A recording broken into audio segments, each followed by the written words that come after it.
Bonsoir, que la paix du royaume de Dieu soit avec vous. Bienvenue à notre tranche de l'émission Révèle-moi, prophète. C'est une émission où le Seigneur nous donne de révéler certaines réalités afin d'éclairer une zone d'ombre dans la vie des enfants de Dieu qui leur donnera des possibilités d'aller plus loin avec le Seigneur. Et voilà dans notre émission Révèle-moi prophète numéro 3.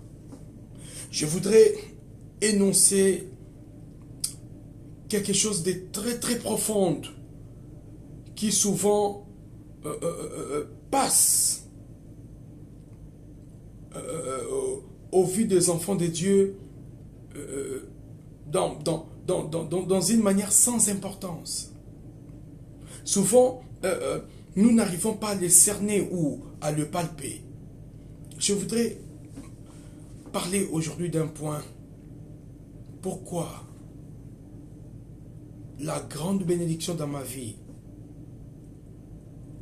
semblerait tergiversante ou retardée. À quand ma grande bénédiction? À quand la stabilité de ma vie? Ici, les chrétiens ne posent pas la question en disant « À quand la stabilité de mon âme ?» Mais le chrétien dit « À quand la bénédiction totale? À quand ma stabilité? À quand la grande bénédiction ?» Serait-il mauvais de penser ainsi? Non. Je voudrais épingler certains paramètres. Dans la marche avec Dieu, Église, vous devez savoir une chose. Dieu est le Créateur. Et l'homme est sa créature. Dieu, dans sa marche avec lui, Dieu fonctionne dans 3 étapes. Dans la première étape, Dieu te montre son amour. Dans la seconde étape, Dieu réclamera la place dans ton cœur. Et dans la 3e étape, Dieu te donne la foule, la totale bénédiction. Et te laisse le contrôle. Il fait de toi un maître. Tandis qu'avec le diable, lorsque vous marchez avec le diable, la première des choses, il accomplit Luc 4. Il avait dit au Seigneur Jésus dans le désert, « Je te donnerai tout ce royaume et toute sa gloire. Parce qu'il me l'a été donné. » Il était en train d'illustrer que lorsque Adam pécha, Dieu acquise le monde. Et le monde ne lui a pas été donné directement comme ça. Mais il a utilisé des ruses pour usurper, pour dérober, pour voler l'héritage. Mais la gloire soit rendue au Seigneur par la résurrection, par la mort et la résurrection du grand roi, le Seigneur béni, Christ Maranatha, Hosanna. Nous avions récupéré notre héritage parce qu'il est écrit, c'est par un seul homme que toute l'humanité entière pécha. Merci Saint-Esprit. C'est aussi, il est écrit, c'est par le péché d'un seul homme que toute l'humanité entière pécha. Et c'est aussi par l'obéissance d'un seul homme que tous parvinrent à l'obéissance. À savoir, l'obéissance de Christ. L'obéissance de Christ, excusez-moi, l'obéissance de Christ sur la croix. Dans la marche avec les diables, il te dira la première des choses, si tu t'agenouilles et m'adores. Donc tu dois te courber d'abord. Il t'exige. Il te dit, il a soi-disant un royaume à te donner.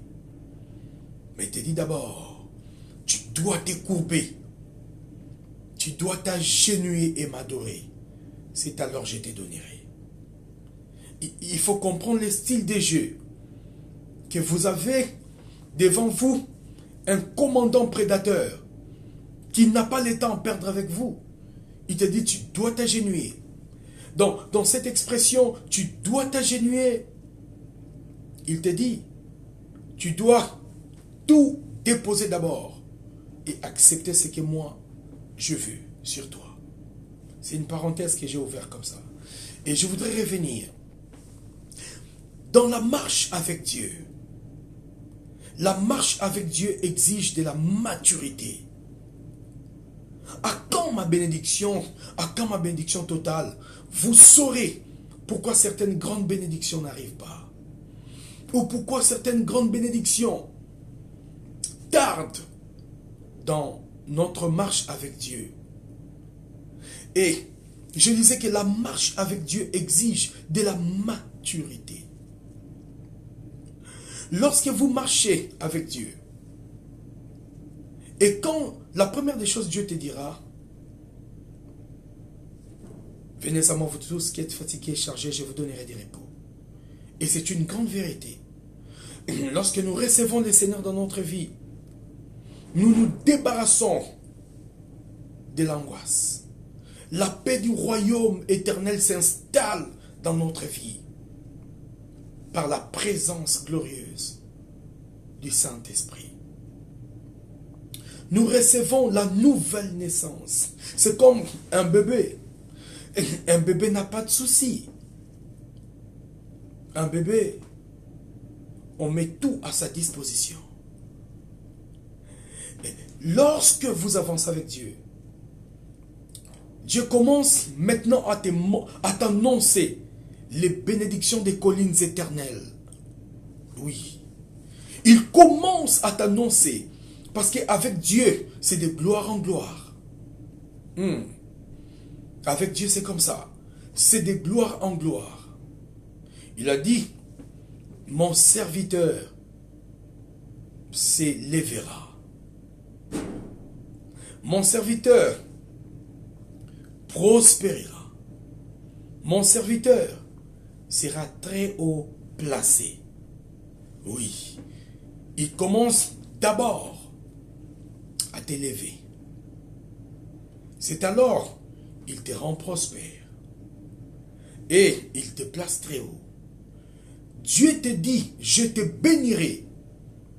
Mais le chemin qui te conduit à cette bénédiction, Dieu le cache. C'est ce qui se passe dans la vie chrétienne. Après que vous ayez la paix, la délivrance, la sécurité, le salut éternel, Dieu commence à te promettre les trésors. Il te dit, je te bénirai. Mais le chemin qui te conduit dans cette bénédiction, Dieu les cache. Dieu les cache. Pourquoi? Parce que Dieu voudrait premièrement faire une rencontre profonde avec toi. Dieu ne voudrait pas que vous cherchiez le pain à la place du boulanger. Est-ce que vous comprenez? Dieu est le maître de panification. Le maître de l'usine de panification. Il est le maître de l'usine de pain. Et lorsque vous êtes en quête de pain, Dieu n'aime pas. Dieu se présente lui-même. Il dit, tu n'as pas besoin de pain. Mais tu as besoin de celui qui donne le pain. C'est les problèmes qui dérangent. C'est cette zone d'ombre que je voudrais éclairer aujourd'hui par la grâce du Saint-Esprit. Souvent, lorsque nous venons au Seigneur, Dieu nous dit, je te bénirai. Mais les chemins qui mènent dans cette bénédiction, Dieu les cache. Et lorsque la prophétie sort, tu te marieras. Tu auras du succès sur les parcours de ta vie. Et l'homme chrétien, ce qu'il va rechercher tout au long de son parcours avec Dieu, c'est le succès que Dieu avait dit. Beaucoup d'argent que Dieu avait promis. Lorsque Dieu se présente sur son parcours, il dit, Seigneur, quitte d'abord, je suis en train de chercher ce qui se retrouve sous tes pieds. Il dit, Dieu, écarte-toi. J'ai besoin de prendre la richesse qui est derrière toi. Lorsque vous désirez le pain, à la place de celui qui donne le pain ne viendra pas. Lorsque vous cherchez le mariage, à la place de celui qui en donne, le mariage ne viendra pas. La raison pour laquelle l'ennemi a toujours remplacé des copies des bénédictions à la place de la vraie bénédiction. Parce que le chrétien, l'homme, a besoin de l'huile et non son contenant. La bénédiction est à l'intérieur de Dieu. Lorsque Dieu te dit, je te bénirai, le chemin qui mène dans cette bénédiction, Dieu les cache. Cela voudrait dire qu'il n'y a pas un autre chemin qui te donne d'aller vers ta bénédiction si ce n'est Dieu lui-même. Parce que tout ce que Dieu nous promet est gardé en lui-même. Il est tout en tout. Il est le coffret de lui-même. Il est la providence, la source abondante de tout pouvoir. Lorsque Dieu te rencontre sur le chemin de la vie chrétienne, la première des choses, Dieu viendra même réduit. Dieu n'a rien sur ce main, mais il regorge des fontaines éternelles des trésors dans son sein. Ça a toujours été ainsi. Et si vous n'avez pas les yeux spirituels, vous regardez Dieu entre ses mains. Ce sera comme les enfants qui voient leur papa rentrer le soir à la maison avec un sachet. Les enfants courent vers papa, ils récupèrent les sachets. Parce qu'ils savent qu'il y a des sucettes, il y a des chocolats, il y a des biscuits. Ils courent avec les sachets, mais ils n'embrassent pas papa. Ils n'embrassent pas papa.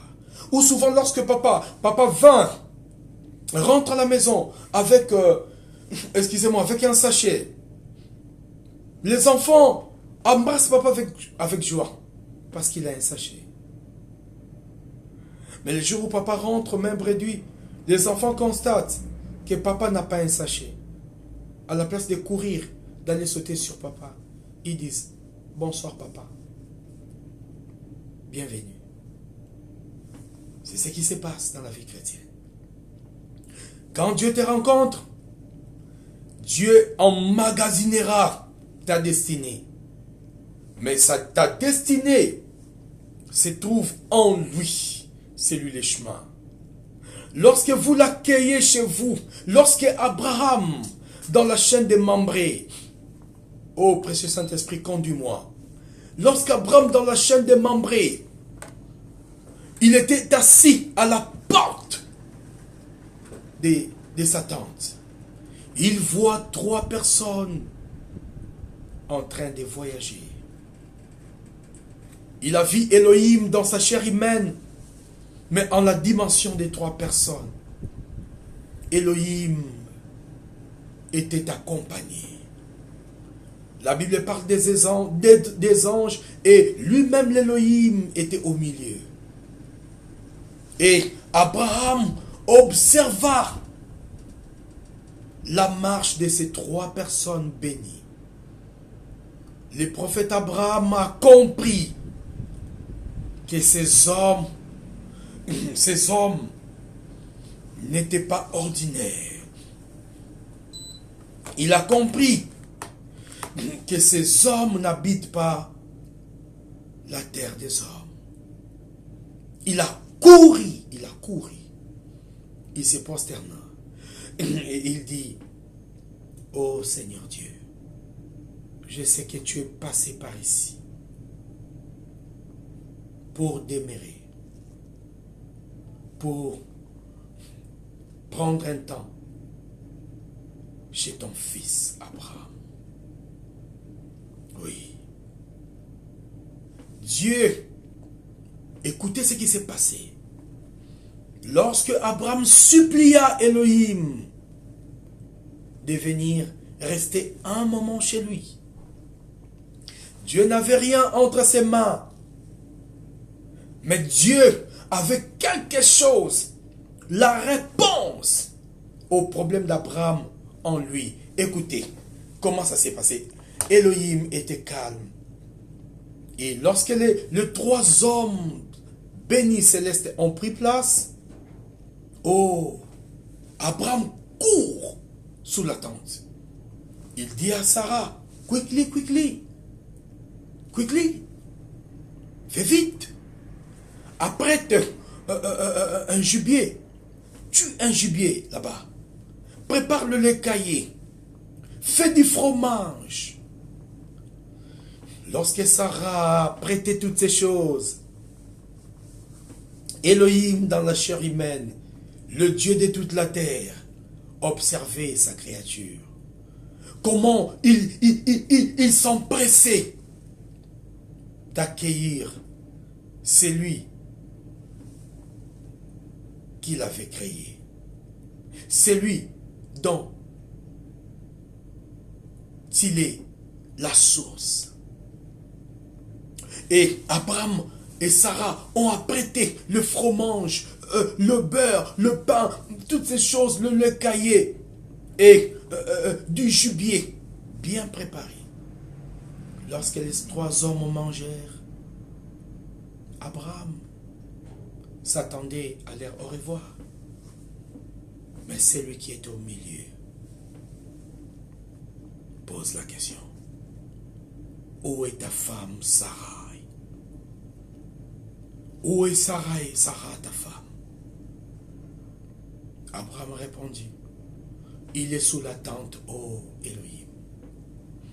Il dit, dans ces mêmes mois, l'année prochaine. Maintenant, ici, Elohim a commencé à sortir ce qu'il avait à l'intérieur. Le président de la République est en train d'ouvrir. Il ouvre le bouton de sa chemise. Il fait rentrer sa main. Il sort le chèque. Là, c'est Elohim qui commence à faire sortir ce qu'il avait à son intérieur. Il dit, dans cette même époque, dans ces mêmes mois, l'année prochaine, Sarah, ta femme, portera un bébé. Portera un bébé. Abraham a dit Amen à la parole. Alors qu'il avait un âge très avancé. Il avait 100 ans. Sarah arrive sous la tente. Mais Elohim a accompli sa parole. Des meilleurs cadeaux. Dieu ne l'amène pas comme ça aux vues des humains. On ne peut pas t'offrir les diamants devant tout le monde. C'est lui qui t'aime. Il dira non. Si je lui donne le diamant devant tout le monde, dans la fête, les ennemis peuvent le tuer. On va t'amener quelque part. On te donne les trésors. On te dit, garde, c'est beaucoup précieux. Garde, c'est pour toi. Dans Proverbe, le chapitre 10, le verset 22, la Bible déclare, la Bible dit ceci dans Proverbe 10, 22. Il est écrit, c'est la bénédiction de l'Éternel qui enrichit, et il ne la fait suivre d'aucun chagrin. C'est la bénédiction de l'Éternel qui enrichit, et il ne la fait suivre d'aucun chagrin. La bénédiction de l'Éternel ici, c'est la voix d'Élohim sur ta vie. Le bien matériel, le bien temporaire, ce sont des acquis, mais ce ne sont pas des bénédictions. Ce sont des richesses, mais ce ne sont pas des bénédictions en tant que telles. Parce que tu peux les avoir et le perdre aussi. Mais lorsque Dieu libère sa bénédiction sur toi, la bénédiction de l'Éternel est un esprit qui demeure en nous et qui amplifie les habiletés dans les parcours de nos champs d'activité. Lorsque tu as la bénédiction du roi sur ta tête, tu as l'esprit de la richesse. Tu as la source la source abondante de toute protection. Et la Bible dit, c'est la bénédiction de l'Éternel qui enrichit, et il ne la fait suivre d'aucun chagrin. Cela voudrait dire, Dieu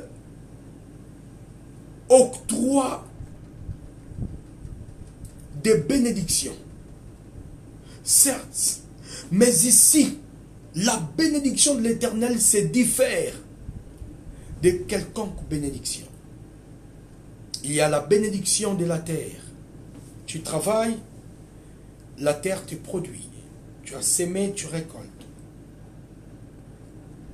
Tu fais quelques affaires, certes. Le Seigneur t'est béni. Mais la bénédiction de l'Éternel, elle est beaucoup méga. Elle est multidimensionnelle. C'est une bénédiction que tu vas léguer à tes enfants. Et tes enfants vont aussi les léguer de génération en génération. À chaque fois que Dieu voudrait te donner la grande bénédiction, tu passeras par l'épreuve. Oui. Les bénédictions grandes de l'Éternel, excusez-moi, ne viennent pas si facilement. Dieu te fera passer à l'épreuve. Oui, il te fera passer à l'épreuve. Dieu ne prendra pas le raccourci avec toi.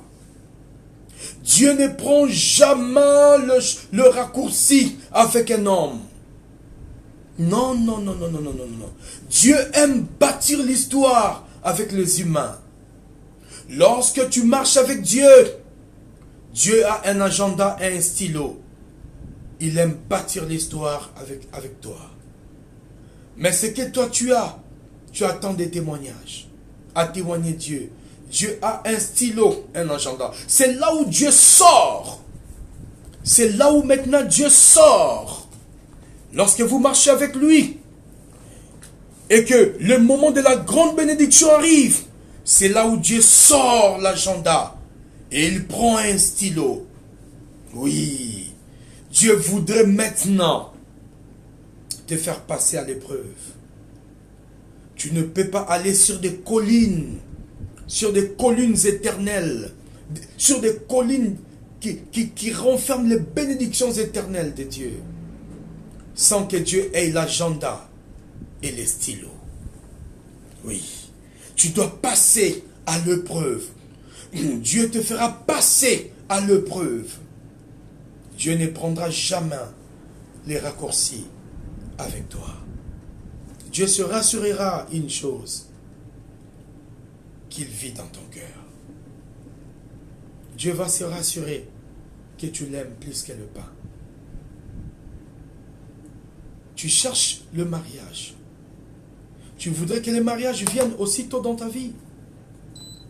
Ou la promotion. Excusez-moi, je m'en excuse. Il fait froid et les clim. Excusez-moi pour ça. Lorsque vous cherchez la grande bénédiction, la première des choses que Dieu va vérifier dans votre cœur, s'il vit là-bas. Dieu a dit dans sa parole, si mes paroles demeurent en vous abondamment. Jésus est la parole de Dieu. On ne peut pas séparer. La Bible déclare, au commencement était la parole et la parole était avec Dieu. Un jour, Dieu m'a expliqué cela. Il m'a dit, il ne s'agit pas de deux personnes. Il s'agit de moi et mes paroles. Jésus est la parole de Dieu, la parole faite chair. On ne peut pas séparer l'homme d'avec ses propres paroles. Je vais l'expliquer un autre jour. Si mes paroles demeurent en vous abondamment, moi et mon Père, nous viendrons habiter. Si mes paroles demeurent en vous abondamment, demandez tout ce que vous voulez. Il vous sera accordé. Est-ce que Dieu demeure en vous abondamment? Vous cherchez la bénédiction de l'Éternel qui a enrichi. Abraham était stérile, ils ont gardé la foi. Dieu a vu la persévérance. Elohim est venu. Il a sorti Isaac en lui. Il a donné. Il y a plusieurs prophéties qui t'ont été données. Cela ne s'accomplira que les jours où tu ne penseras beaucoup plus trop sur cette prophétie, mais tu penseras beaucoup plus d'avoir Dieu dans ta vie. Que Dieu soit un trésor le plus cher de ton âme. C'est alors le roi en toi accomplira tout ce qu'il faut. Observons un homme qui a préféré Dieu à la place de la richesse. Job, le croyant. Dans Job 42, le verset 12, il est écrit: pendant ces dernières années, Job reçut de l'Éternel plus de bénédictions qu'il n'en avait reçu dans les premières années. Vous comprenez la nuance? La Bible déclare, pendant ces dernières années, Job reçut de l'Éternel plus de bénédictions. Il y a de bénédictions en plus. C'est ce que j'appelle les bénédictions de l'Éternel. Il ne l'a fait suivre d'aucun chagrin. Il y a des bénédictions selon la loi de couler la sueur. Lorsque vous sciez, je viens cette nuit, il est 2h45.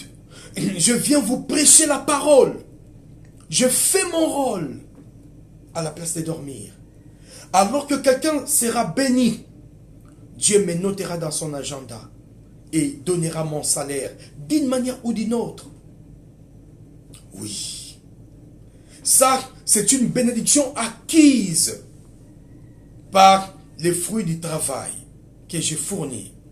Mais il y a des bénédictions qu'on octroie. Les bénédictions qui s'octroient dans la vie de quelqu'un lorsque la personne est passée à l'épreuve divine et il réussit à l'épreuve. Dieu te mettra à l'épreuve avant la méga bénédiction. Oui, Église, les bénédictions de l'Éternel n'ont pas un chemin de raccourci. Souvenez-vous, avant que je continue sur Job, j'ouvre une parenthèse rapidement. Le Seigneur multiplia le pain dans le désert. Il dit, faites asseoir les gens par rangée de 50. Et le panier sanctifié qui contenait le pain et le poisson circulait dans la foule. Jusqu'à la 5000e personne, il y avait 5000 personnes, sans compter les femmes et les enfants. Ils ont mangé, et la Bible déclare, il y a eu des restes. Le Seigneur dira, rassemblez les restes. Et le reste a donné 12 paniers. Mais lorsque les disciples sont montés dans la barque avec Christ, ils ont oublié les paniers qui contenaient le reste des pains et des poissons sous un arbre. Au milieu du lac ou de la mer, ils ont commencé à se dire, mais vous avez laissé les pains. Et ça créait une discorde. Le Seigneur les a posé une question.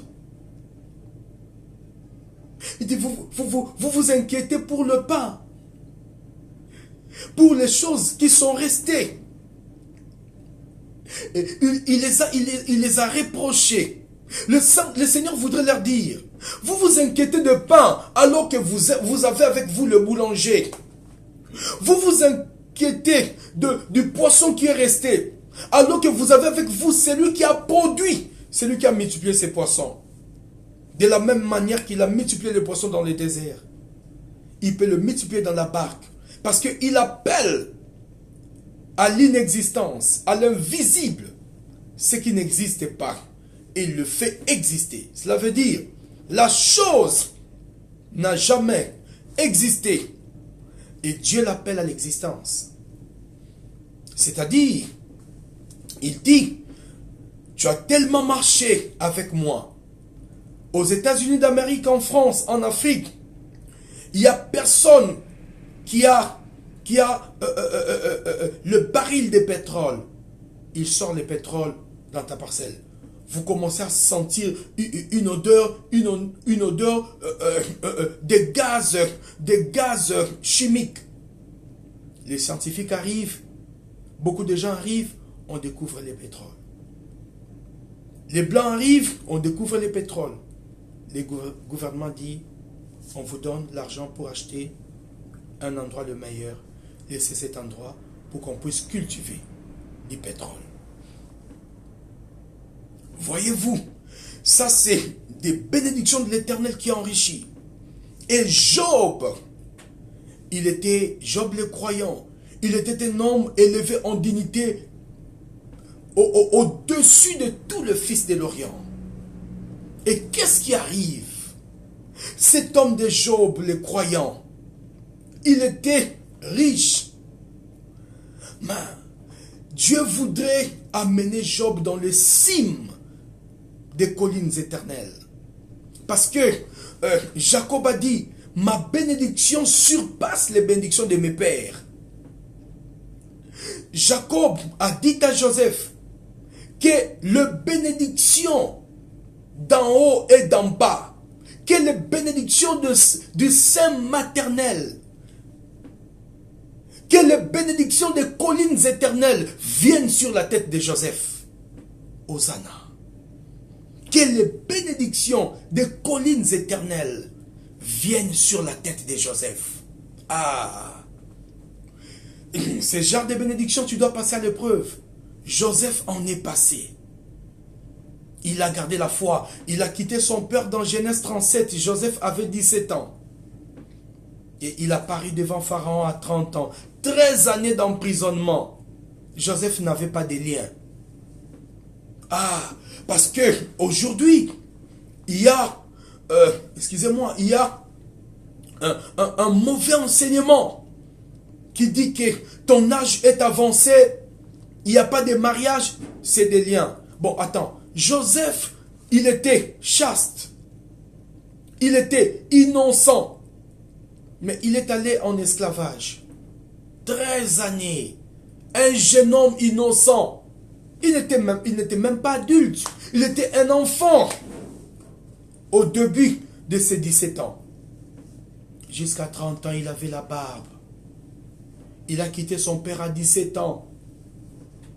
Il avait les yeux rouges. Il a pleuré pendant 13 ans. Mais le jour où la femme de Potiphera lui dit, Joseph, vous savez en cette époque les femmes égyptiennes, se baigner avec du miel et le lait. Les aromates, beaucoup de parfums. Et les femmes égyptiennes de l'époque, c'était des femmes, lorsqu'elle ôte sa robe, elle a dit à Joseph, à plusieurs reprises, viens avec moi. Vous savez, Joseph a dit, pécherai-je devant un si grand Dieu? Quelle épreuve! Quelle épreuve! Elle a menti, elle a dit à son mari, l'esclave que vous avez amené ici voudrait s'abuser de moi. Oh mon Dieu, c'était la mort. Vous savez, un esclave, c'est quelqu'un qui ne réclame pas ses droits. Un esclave, il vit aux dépens de son maître. Un esclave n'a pas droit à la carte d'identité. Un esclave, son maître peut décider à sa mort. Personne ne viendra plaider. Oh mon Dieu. Et la femme de Potiphar a présenté la preuve. Il a dit, voici la tunique de Joseph. Voici la tunique de Joseph. La Bible déclare, elle s'est jetée sur Joseph. Elle disait à Joseph, sors avec moi. Joseph s'est clipsé entre ses mains. Joseph s'est enfoui. Et la femme de Potiphar a gardé la tunique sur ses pieds jusqu'au retour de son mari. Il y a d'autres fausses preuves, bien-aimés. On accuse quelqu'un, excusez-moi, on présente la fausse preuve. On dit, voici sa tunique. Joseph disait, je n'ai rien fait. On disait, Joseph, attends, tu n'as rien fait, mais dans la chambre de madame, comment madame se retrouve avec ta tunique? Comment madame se retrouve avec ta robe? Il y a des fausses preuves. Certaines vérités, il n'y a que le Saint-Esprit qui le sait. Beaucoup de gens se retrouvent dans des prisons. Ce n'est pas parce qu'ils ont commis la faute, mais on a présenté de fausses preuves. Dieu a observé. Il a dit non, la situation n'était pas passée ainsi. Il est la voix des sans-voix, Église. Que Dieu soit ta voix dans des accusations qu'on lance contre ton âme. Il est la voix des sans-voix. Joseph, un esclave, est-ce qu'il aura des paroles? Non. Il attendait que sa mort.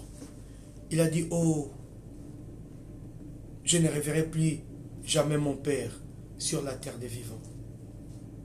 Je m'en irai par le chemin de toute la terre. Oh Dieu, j'ai été fidèle dans la maison de mon maître, Potiphar. J'ai été fidèle à toi, oh Dieu, quand bien même sa femme m'a cherché sexuellement. Je quittais mon père, j'étais jeune. Oh Seigneur, je peux penser à la prière de Joseph, à la gloire de Dieu. Les hommes peuvent dire non, mais si Dieu dit oui, le oui de Dieu restera. On a pris Joseph, on l'a jeté dans la prison. À 30 ans, il voit Pharaon. Dieu est allé déranger Pharaon. Il y a un temps dans la vie, lorsque l'épreuve atteint sa maturité, lorsque l'épreuve atteint sa maturité, Dieu va déranger le président de la République. Dieu va déranger toute personne. Il dira à l'Orient, donne. Il dira à l'Occident, ne retiens pas. Mon fils doit prospérer. C'est ton temps de prospérer. Si tu as suffisamment supporté l'épreuve, Dieu a 3 choses qu'il ne peut pas faire. Il n'oublie pas. Il n'agit jamais en retard. Et il ne ment pas. Ce que les autres ont gagné dans 10 ans, tu peux les gagner dans 1 année avec Dieu. Oui. Tu peux les gagner dans 1 année avec Dieu. Il est presque 3 heures du matin. Je te dis ce que les autres ont gagné dans 20 ans. Avec Dieu, dans 2 ans, tu peux les gagner. Alors que tu as 50 ans, 60 ans, tu peux gagner ça. tu peux gagner ça dans tes ans. Plus que même ce que les autres ont gagné. Job, il a été tourmenté par Satan. Mais Job a dit, lorsque on apprend que ce menu et gros bétail et tout ce qu'il avait, ses 10 enfants, un feu descendu du ciel a détruit tout ce qu'il avait. Les enfants sont morts. C'est bien. Et quelques jours plus tard, les ulcères, le diable lui frappa d'un ulcère malin de la tête aux pieds. Et la Bible dit, Job, excusez-moi, Job est assis dans la poussière avec un pinceau pour se gratter. Sa femme l'observa, il a dit, cet homme n'est pas humain. Elle est venue, elle dit à son mari, elle dit, messieurs, pourquoi continuerais-tu d'être intègre face à un tel Dieu? Maudit Dieu meurt. Job a dit non. Pourquoi parles-tu comme une femme insensée? Pourquoi recevrions-nous des dieux qui est des biens et non le mal un jour? Mais laissez-moi vous dire, la Bible déclare, si les malheurs vous arrivent, cela ne viendra pas de moi. Dieu n'envoie pas le malheur aux intègres. Mais Dieu envoie souvent aussi l'épreuve. Il y a une différence entre l'épreuve et la tentation. La tentation vient pour te séduire et te pousser dans les péchés d'abandonner Dieu. Mais l'épreuve vient tester ton cœur. L'épreuve vient vérifier le niveau de ta foi. C'est là où vous remarquerez, vous souffrez, mais vous n'abandonnez jamais Dieu. C'est une épreuve. Les autres sont bénis. Vous semblez tourner en rond.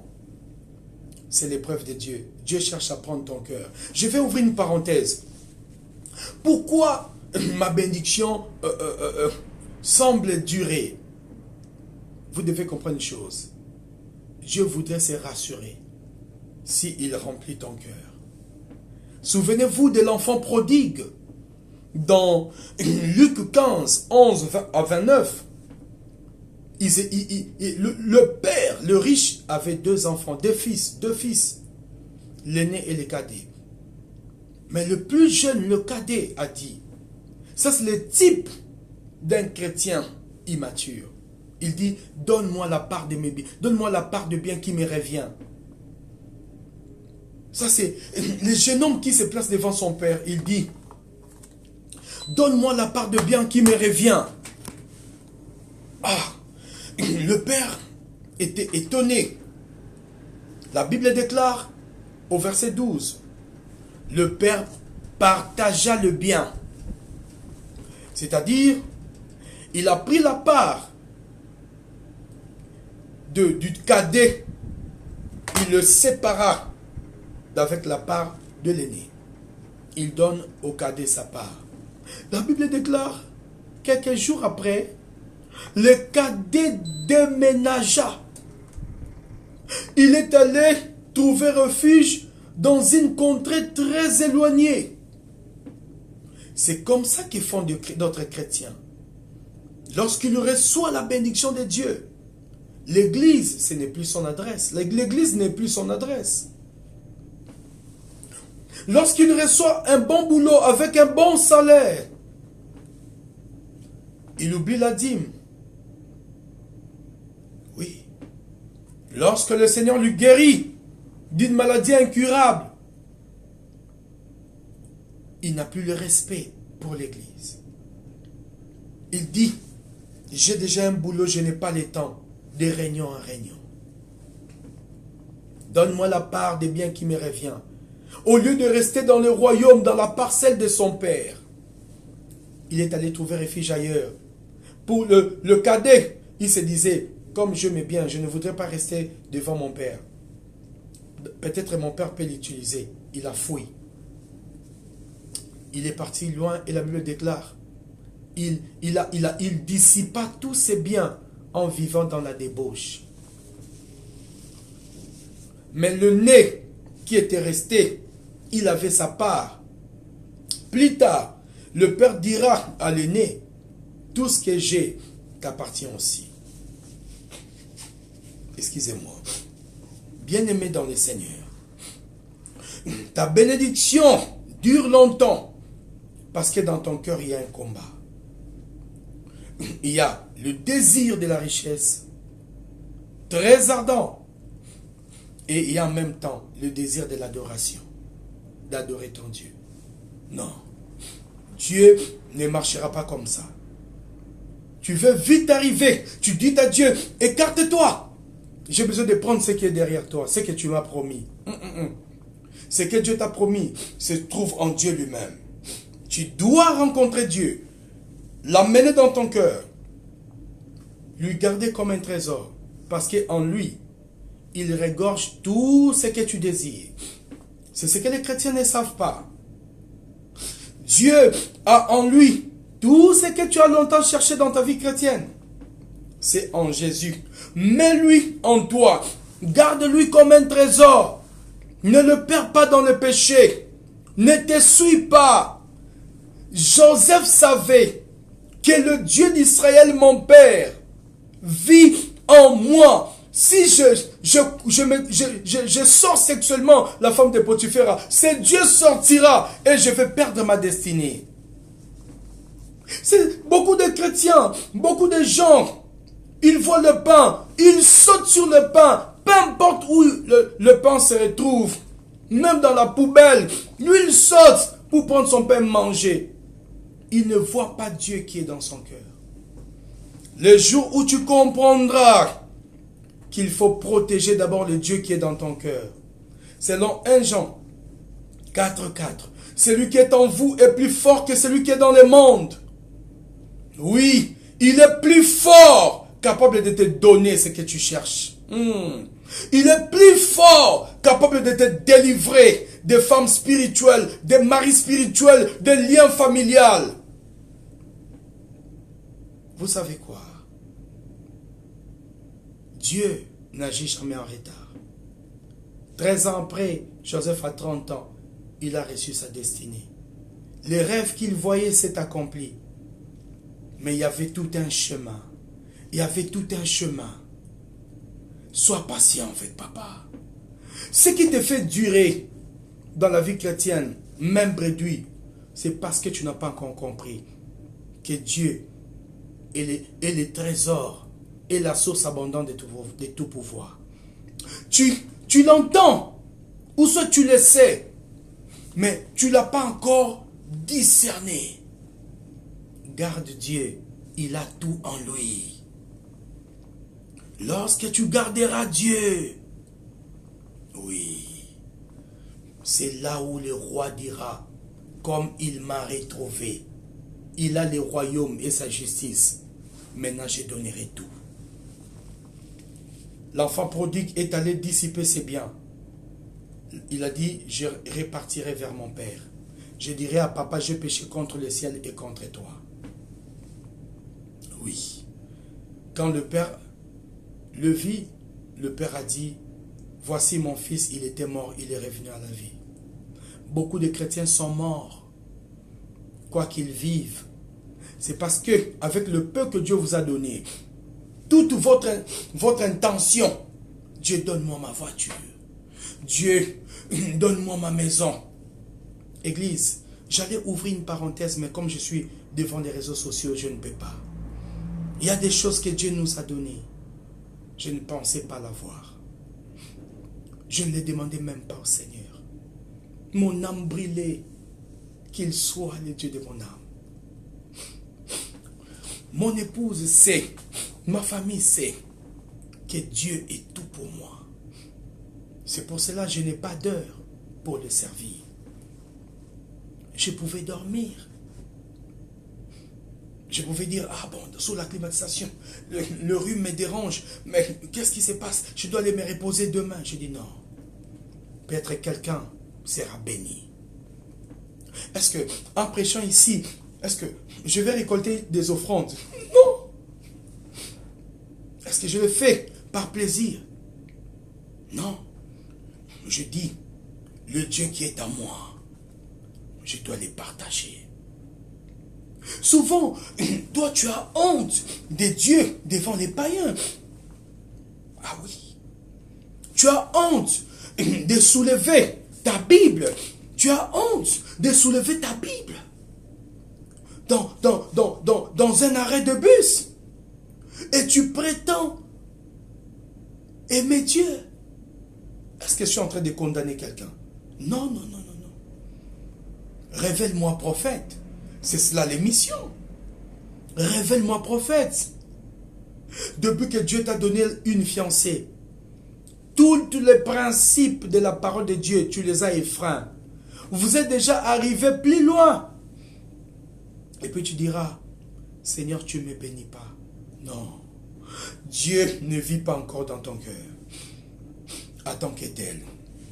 Fais vivre Dieu, qu'il devienne ton trésor. C'est alors, Dieu te laissera tout. Parce que Dieu sera sûr, il est en toi. Que le nom du Seigneur soit béni.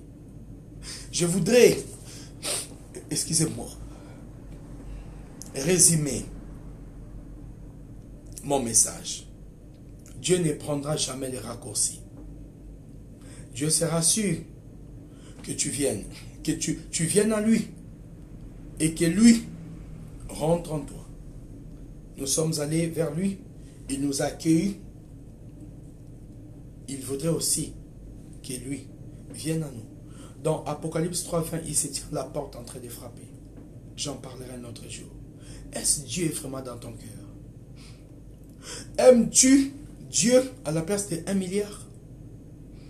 Aimes-tu Dieu même en étant malade? Viendras-tu à l'église gêné pour l'évangélisation quand bien même on t'a licencié au boulot sans qu'il y ait un décompte final? Est-ce Dieu a de la valeur? Connais-tu Dieu, ma soeur? Connais-tu Dieu, mon frère? Toutes les voies qui produisent le bénédiction en dehors de Dieu sont issues de la mort. Satan n'a rien à te donner. Tu as besoin de Dieu. Alors que vous suivrez cette émission, même ceux qui suivent, si c'est une personne, deux, trois, que Dieu vous bénisse. Au plus grand nombre, Dieu vous appellera pour suivre cette tranche d'émission. Révèle-moi, prophète. Je voudrais que vous reveniez à Dieu par cette prière. Dites, Seigneur Jésus, je reviens à toi, Père, de tout mon cœur, de toute mon âme. Je comprends aujourd'hui que tu es la source abondante de tout pouvoir. Je comprends aujourd'hui que tout ce que je cherche se retrouve en toi. Je dois d'abord t'accepter, Seigneur. Et je t'accepte aujourd'hui en oubliant toutes choses. Conduis-moi comme tu veux. Conduis-moi comme tu veux, Seigneur. Pardonne-moi à chaque fois je t'ai dévalorisé au profit de gains sordides. Pardonne-moi de t'avoir dévalorisé, Seigneur. Je reviens à tes pieds. Par ce grand secret qui m'est révélé par ton esclave. Seigneur, je reviens à toi. Si je t'ai beaucoup aimé à la place de mon boulot ou mon salaire, pardonne-moi. Car tu es la source abondante de tout pouvoir. Bien-aimé, si tu n'as jamais reçu Jésus dans ta vie, ne pense pas à la bénédiction glorieuse. Satan ne donne pas. Dieu ne peut pas bénir ce qui est maudit. Un parent donnera-t-il un morceau de viande à un enfant qui a des mains sales? Non. Tu dois être purifié de tout péché en recevant Christ dans ta vie. Si tu n'as pas encore reçu Jésus, dis Seigneur Jésus, je te reçois dans mon cœur comme mon Seigneur et Sauveur personnel. Fais de moi ton fils. Fais de moi ta fille. Les jours où tu reviendras, souviens-toi de moi. Pardonne mes péchés. Je les regrette sincèrement. Inscris mon nom dans ton livre de vie. Rentre dans mon cœur. Prends place et demeure.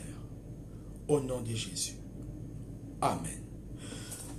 C'était votre humble serviteur, Daniel Ngoma, un prophète par la grâce de Dieu, dans l'émission Révèle-moi, prophète, où nous épinglons des sujets enfouis dans les zones d'ombre, afin de les éclairer et de nous donner d'aller plus loin avec Dieu.